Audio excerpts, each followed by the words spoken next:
امام زین العابدین فرماتے ہیں جب نوح علیہ السلام کشتی بنا رہے تھے تو ایک مومنہ بوڑھی عورت روز اللہ کے نبی کے پاس اپنی گٹھڑی لے کر آتی اور کہتی اے اللہ کے نبی کب کشتی روانہ ہوگی؟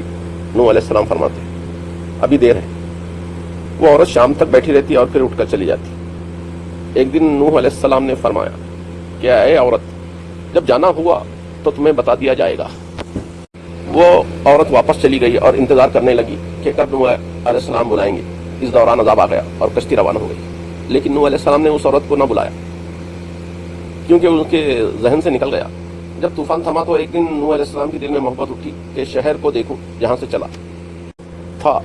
وہاں آیا اور قریب جا کر دیکھا تو ایک جھوپڑی میں دیا جل رہا تھا۔ نوح علیہ السلام یہ دیکھ کر چونک گئے کہ روئے زمین پر کوئی ایسا گھر بھی ہے کہ اتنے عظیم طوفان کے بعد بھی جس میں چراغ جل رہا ہے۔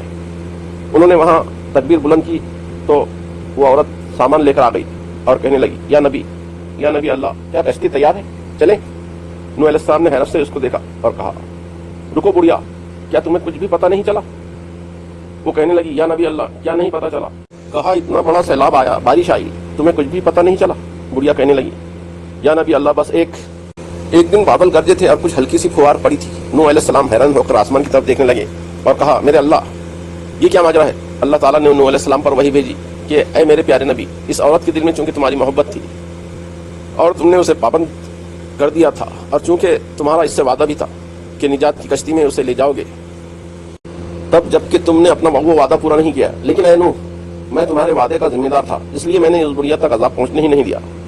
امام سجاد علیہ السلام نے پاس بیٹھے اپنے مومنین سے فرمایا اور مومنوں یہ حدیث قیامت تک مومنین تک پہنچانا تم پر واجب ہے۔ انہیں بتا دو کہ جس نے ہم سے محبت کی قیامت کا عذاب ضرور آئے گا، لیکن جیسا اس گڑیا کو پتہ نہیں چلا ہمارے مومنوں کو بھی پتہ نہیں چلے گا کہ کب قیامت آئی اور کب چلی گئی۔